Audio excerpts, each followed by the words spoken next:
Joining us now to discuss how he is playing big tech from here on out, Wedbush tech analyst Dan Ives, dressed like he's ready to see further gains in these magnificent sevens.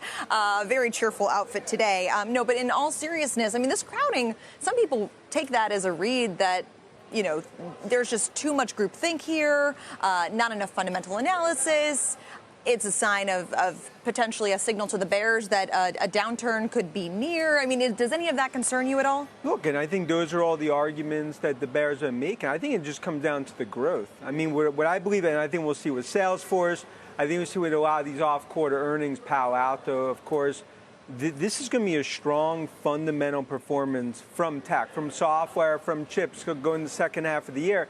And in my opinion, despite the Fed, despite what we see in terms of the 10-year, I think tech powers through this. We see 12, 15% gains second half of the year. And I think it goes into 2024. We believe the new tech bull market is here.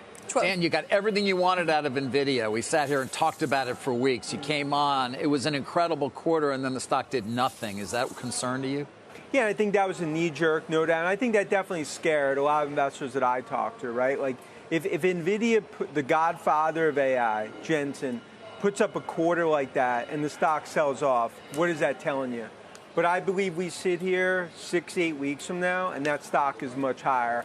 Because ultimately it just comes down to fundamentally, it's unprecedented growth that we haven't seen in 30 years, since internet in 1995. So wait, you said, what is that telling you? So it's not telling you anything? What's the answer? I think it's telling you that was a knee-jerk reaction that I don't think is going to be sustainable. I believe Nvidia and overall tech is going to go, we believe it rips much higher into the second half of the year.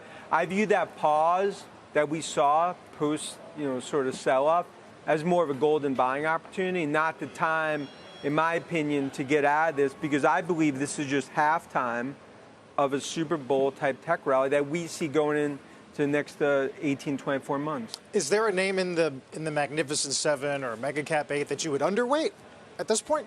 Well, I mean, look, our top picks have clearly been, if you look at Amazon, if you look at Apple, I think if there's a name that you'd underweight here, look, I think Meta's obviously had that massive move that we believe probably a lot of that is probably not going to be as significant as some of the others. I think the one that I view as a table pounder is Apple, because in my opinion, going into this iPhone 15 cycle, it's massively underestimated by the street just how big this install base upgrade is going to be. And I think Cupertino continues to play chess, others play checkers. You got Salesforce after the bell tomorrow. We're kind of on a roll with our Wednesday afternoon earnings in August. But this is kind of a bellwether for enterprise demand. Any expectations on that front with regard to kind of the strength of the overall enterprise software industry? Yeah, it's what we were saying. I think we're going to see strength from Salesforce. I mean, we've seen an uptick in terms of cross-sell, bending off clearly backwards against the wall. If you go back even a few quarters ago, bears thought this was a stock that best days in the rearview mirror. I disagree. I think now margins starting to uptick significantly.